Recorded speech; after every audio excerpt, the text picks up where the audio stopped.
So some domestic terrorism is not aided by the FBI. So I wanted to take a look at one of those cases. Michael Harry, and you wrote about him and how you thought his violent actions were linked to Trump and his rhetoric. So can you tell us about that? To me, the more logical explanation for what happened January 6th is that, we had seen over, the building previous years that there, Trump was very effective at encouraging violence with his rhetoric, right? Whether he intended to or not is something, we can debate. I live in Florida. Not too far from where I live was that guy Cesar Sayoc, who had his van like all plastered in pro-Trump and anti-CNN images. And he was sending bombs to, Soros and the Clintons and various Democratic office holders and funders. And he did it because he felt like Trump was telling him that's what he needed to do, right?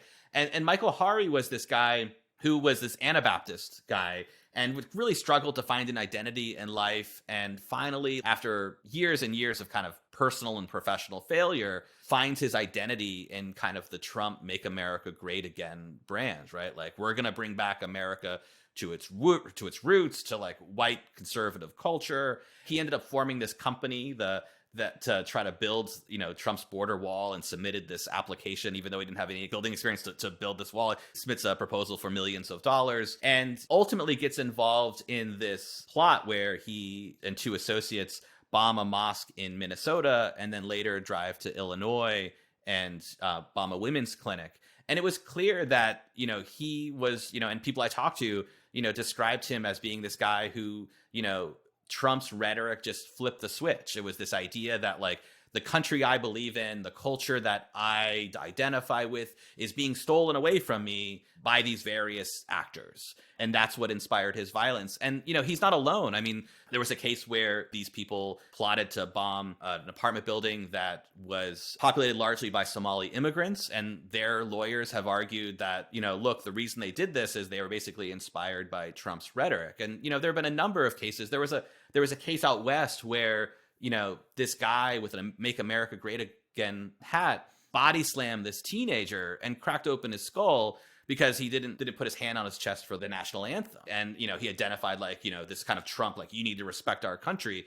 And like, how much of this is directly related to Trump, you can debate. But what happened January 6th wasn't all that surprising. I mean, I was surprised it reached the level it did, and they breached the Capitol, certainly. But the idea that Trump, saying like, hey, they stole this election from me and we need to do something, obviously it was going to inspire violence because we'd seen it for years in these other cases. It's more surprising that the FBI was like, oh, we didn't see that coming. Everybody saw that coming, right? And again, this is the insidiousness of someone like Tucker Carlson, where like the most logical argument is like, yeah, people were fed this lie that the election was stolen and that the country's being stolen away from them. And what other recourse do they have than to commit some sort of violence and storm the Capitol? That to me is a whole lot more plausible than this idea that the FBI, through government agents, is able to somehow rally together hundreds of people to do the same thing and commit this, attack on the Capitol. It just makes no sense.